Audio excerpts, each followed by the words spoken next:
Szóval üdvözlök mindenkit először is. Tárkányi Ferenc vagyok, és szeretnék egy olyan megoldásról beszélni, amit mi egy elmúlt hónapban fejlesztettünk, és maga az előadás nem arra fog koncentrálni, hogy milyen szolgáltatások elérhetők ezen a szájton, mi ez a szájt pontosabban,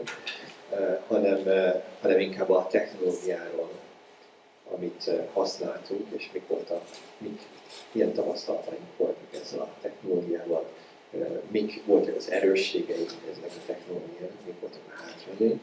És hogy miért jó ez mindenkinek? Azt gondoltuk, hogy talán azért, mert hogyha valaki legközelebb egy ugyanilyen hasonló fejlesztésben kezd, nem feltétlenül ebben a tartalomban, hanem valami másban, akár csinál például egy céges intranetet, egy tudásbázis, egy tudás adatbázist például mondjuk a cégen belül vagy kívül, akkor nagyon-nagyon sok esetben talán ez a technológia, ez a Liferay, amiről fogok beszélni, segíteni tud. Maga a projekt, amit mi csináltunk, az egy felnőtt tartalommal kapcsolatos, ezért adtam neki ezt a címet, Sex and the City, loptam természetesen ezt a címet, és voltak éppen a maga megoldás arról fog szólni, hogy egy picit a szájtról, csak tényleg néhány mondat erejében, hogy nemzetközi escort modellek és ügynökségek szeretnének itt hirdetni ezen a szájton, és reméljük, hogy ezen a szájton itt igényesebben és jobban és funkciókkal teli módon be tudnak majd mutatkozni. Jobb lesz reméljük, mint az hasonló nemzetközi ilyen szájt.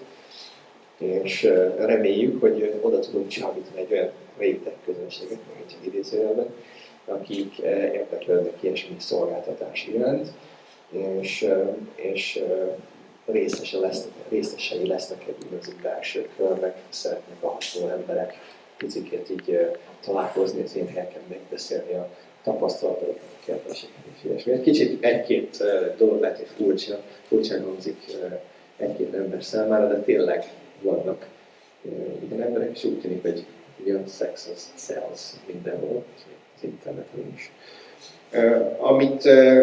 Amilyen kívánalmunk volt még a projekttel kapcsolatban, hogy szeretnénk volna egy olyan rendszert létrehozni, ami könnyen kibővíthető, nem olyan túl drága karbantartani, egy csomó lehetőleg out of the box funkcionalitás már legyen ebben a megoldásban, tehát könnyen és gyorsan fogunk tudni egy új funkciót, vagy több új funkciót is hozzáadni ehhez a szájthoz, tehát nem kerül sokba maga a fejlesztés, relatíve persze, és azért viszonylag alacsonyabban tarthatjuk a költségeket, mint az igazi, mint a konvencionális portál engine, mint hogy egy konvencionális portál engine használtunk volna. Mik voltak a technológiai kívánalmaink? Szeretnénk volna egy open source megoldást, költségkímélés, és azért, hogy minél jobban kibővíthető legyen az a megoldás, nálunk legyen a kontroll, hogy hogyan és mikor bővítünk ki, ne kelljen várni mindig a cégre, aki ezeket szállítja, és nagyszámú referenciákkal rendelkezik, tehát azért volt kereskedelmi használatban is már ez a portál, nem annyira open source, sem a másik nem működik, csak non-profit és kicsi szervezetekben. A legfontosabb kívánalmunk az, hogy jól skálázható legyen, tehát akár több ezer konkurens userig, és támogasson egy csomó nyílt szabványt, a web service-ek, portál kapcsolatos content aggregáció és ilyesmi kívánalmaink voltak. És fontos, ha végleg elakadnánk a fejlesztésben, azért még legyen egy professzionális support elérhető. Nagyon sok megoldást megnéztünk, egy csomó Java alapú egyébként open source megoldás van, csak egy-kettőt elmondunk, például van egy ilyen, hogy Exo, valószínűleg a legismertebb talán mondjuk a JBoss, akiknek szintén van egy open source megoldásuk, portáljuk. Mi a Liferay-t választottuk, mivel például nagyon-nagyon sok már készen lévő portlet. A portlet azt jelenti, hogy egy kis mini funkciócska, amit be lehet tenni a site-ba, van egy picike kis ablaka, és azon keresztül a ablakon belül funkciókat tudunk elérni, amik előre felépítettek, és ezek a portleteket egymás mellé lehet tenni, és customizálni lehet, testre szabni azokat az oldalakat, amiket szeretnék létrehozni a website-on belül, és akár minden egyes user is személyre szabhatja az ő tartalmát. Nagyon sok funkciót ad, adminisztráció, tartalommenedzsment, kollaboráció, különböző közösségépítő funkcióknál, keresésben, taggingben, és személyre szabhatóságban is nagyon erős, ahogy említettem.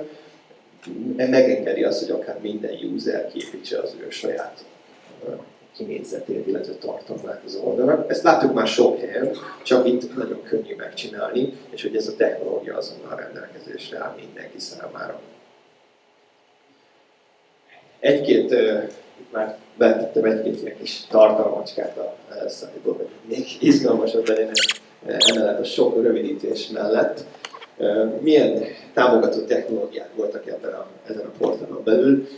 A GSR 168-as, talán ez a legfontosabb, ez azt jelenti, hogy ha mások csinálnak és követik ezt a GSR 168-as szabványt, és csinálnak ilyen portleteket, tehát megint ezek a portletek, ezek is komponensek, amiket föl lehet használni.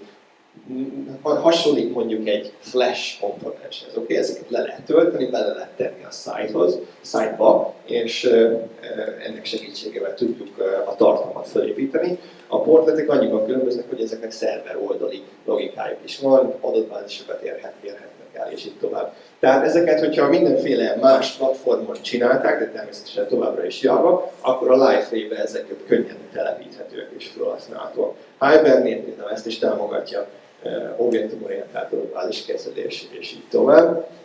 Ajax, ami szintén fontos, tehát nagyon támogatja azt a funkciót, hogy kliens oldalon is aszinkron módon le tudja tölteni információkat.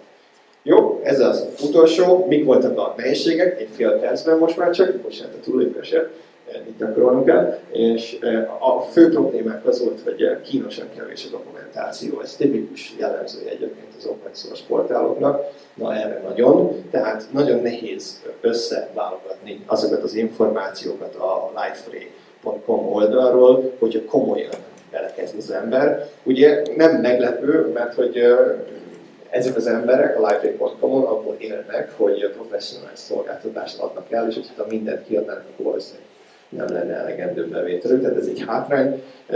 Még a support drága, tehát hogyha odafordulunk, akkor elég sokba kerül, tehát ha az ő segítséget veszi igénybe, akkor ez egy picit drága. És hát, hogyha föl akar venni az ember a cég új fejlesztőket, akkor még elég kicsi a hozzáértők aránya, valószínűleg a legújabb technológiák miatt. Nagyjából ennyi rövidet foglal, köszönöm szépen a kérdéseket.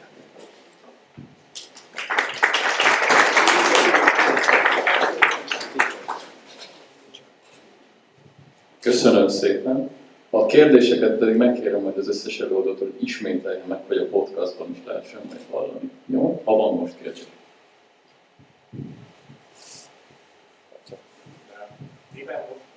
Miért kellett egyébként elhozatlanul vonatkozni?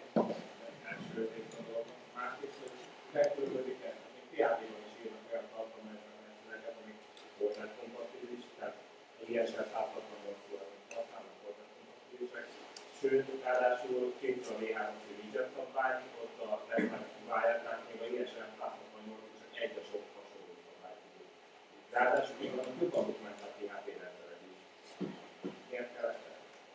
Oké, tehát a kérdés két részből áll, egyrészt miért Java, másrészt pedig, hogyha vannak még egyéb platformokon is, például a PHP-n ilyen hasonló rendszerek, amik például a GSR 168 kompatibilisek, akkor miért ezt választottuk? Erre igazából nagyon egyszerű a válasz, és ezt eltanultam az egyik előadótól korábban, mert én meg a Java-hoz értek, nem a PHP-höz. És mert láttam már PHP-t, meg néha egy kicsit 5 sort írtam már benne, de nem tartottam a PHP-t egy olyan platformnak, amivel én szeretnék foglalkozni, és ezért ebből adódott ez a Java orientációja az egész fejlesztésnek.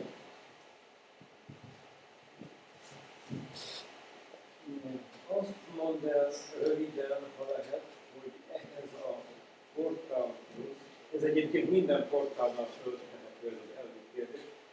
A vele kapcsolatban álló emberek, felhasználók milyen csoportokat alkotnak? Nem a hölgyekre gondolok most, hanem van-e felhasználó, vezető felhasználó, aki valamit csinál hozzá, vezető felhasználó, aki át tud figurálni, rendszergazda, aki még több mindent csinál hozzá.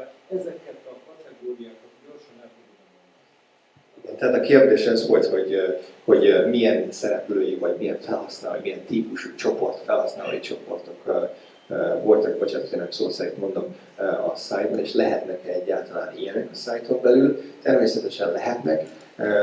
Vannak ugye az adminisztratív típusú felhasználók, a sima felhasználók, és a sima felhasználók belül is több mindenki több mindenhez férhet hozzá, vagy nem férhet hozzá. Például adminisztráció technika, nagyon jól customizálható egyébként, testeszabható ez a engine abból a szempontból is, hogy be lehet állítani, például van egy fórum funkció a szájton. És be lehet állítani, hogy ki legyen a fórum adminisztrátor, akinek van joga fórumból törölni és átnézni, kinek ki csak olvasási joggal rendelkezik, vagy ki hozhat létre például egy teljesen új témát. Minden egyes portletnek megvannak a saját funkciói és autoritásai is, és ezekhez hozzá lehet rendelni usereket. Ki vesz fel egy új ügyfelet? A hölgyeket nevezünk fel. A hölgyek magukat veszik föl, miután tehát ők rögzítik az adataikat. Kezdetben ez nem így volt, de most már így lesz, miután kifizették a megfelelő hirdetési díjat. Tehát ők tartják karban. Köszönöm szépen, haladnánk tovább a